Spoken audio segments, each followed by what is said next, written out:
So back in 2017, I did a video titled, "Is Raiders Worth Playing in 2018?" That went on to garner 123,000 views. Then I did a follow-up in October 2019 because the Raiders private server that I did a video on had shut down. And then Masangsoft, the developers, the publisher behind it, they announced that they were going to re-release the game. However, man, how long has it been? Like, the last time, okay, so they made their last announcement on November 13th, 2018.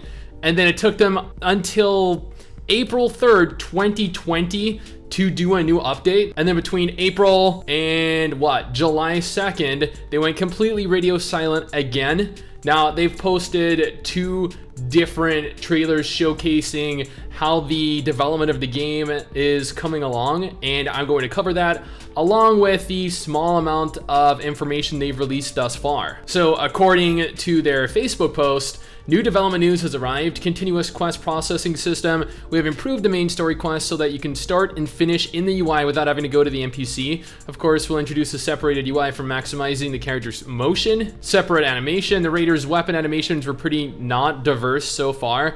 For example, one-handed swords and one-handed maces were using the same animation, but we thought this is not matched with the Raiders' action sense in pursuit of non-targeting game. So we separated the various weapons animations and modified them to change depending on the weapon type, which is, you know what, that's actually pretty cool, I'll admit. Change passive skills. We're making various contents based on Raiders' worldview. One part of that is the change of passive skills. This passive skill type exists in many games, of course, but we think this passive skill system will make Raiders more fun. You can check the prototype of this from our video. And here are the 2 videos in question. Now, I will note that there are some people here that are complaining that the alterations that have been made are taking some of the essence of what made Raiders, you know, like Raiders to the fans of the game and just tossing it out the window.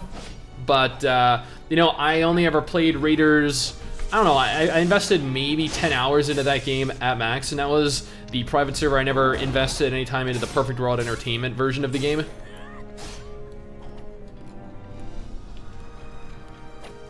I needed that. I mean, like, okay, I'm gonna be honest with you guys here. Okay, so we're seeing a before and after. Okay, you know, they should be doing these concurrently, like at the same time, because I'm not gonna be able to process the difference unless they are like, okay, I can actually see some difference in animation. I retract that statement.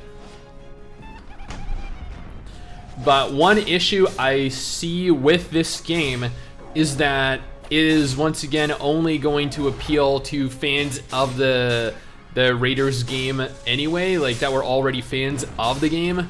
See, you know, the problem is that this game, it looks like it was made in the 2000s, like not the 2010s.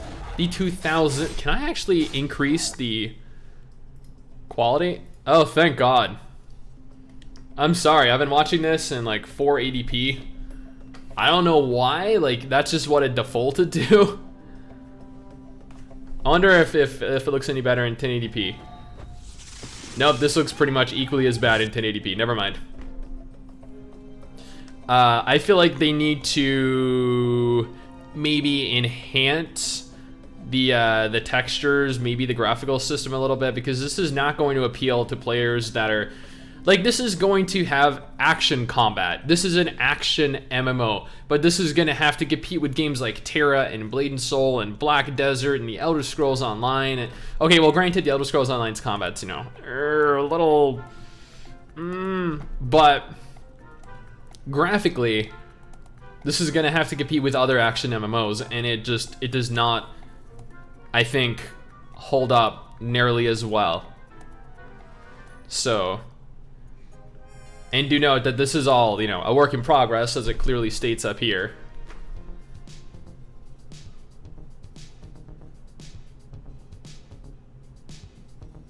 I don't know, are these like modified weapons or are these new weapons?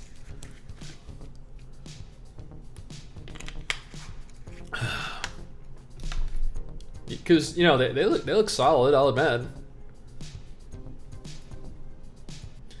And then that was the one that was posted in April, and this is the one that was just posted a couple days ago. So it looks like they're making it kind of like Guild Wars 2, where you can, you know, complete the quests from any. Well, actually, no, Guild Wars 2 doesn't necessarily do that. Okay, never mind. I don't know what I'm thinking of. A game that allows you to complete your quests without having to go directly to them, to the NPC, the target NPC.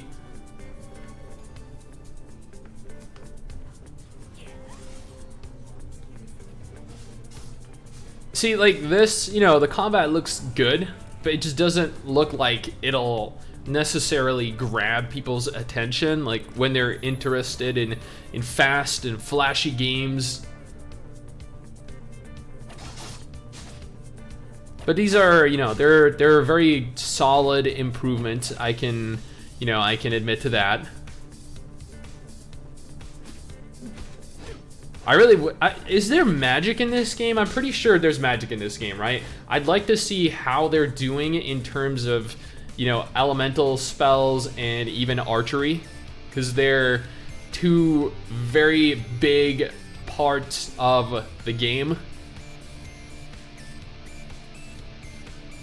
And they did note, again, that they're introducing the new passive skill panel, and a lot of people are upset with that because it's changing a core part of the game.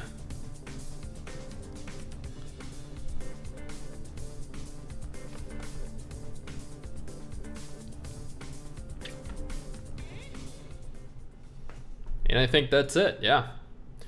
That is it. They're all the updates thus far. They are, you know, admittedly not really updating the game nearly as much as they potentially could be. I feel like going, you know, 2 years without really updating your community on how the game's coming along is, I don't know, this is really poor communication on their part. Like, this is a game that they announced years ago. Years later, the game is still not available. It's still not even testable in any form. Like, how many years is it gonna take before this even comes out? Regardless, that is everything we know about the progress that has been made with regards to RaiderZ over the last, I think, year or so that I haven't done an updated video on. If you're interested in finding out more, then join the club. But you know what, guys, that is it for me. Thanks for watching. Hopefully you enjoyed the video. Don't forget to subscribe for more content like this, and I'll see you all next time. So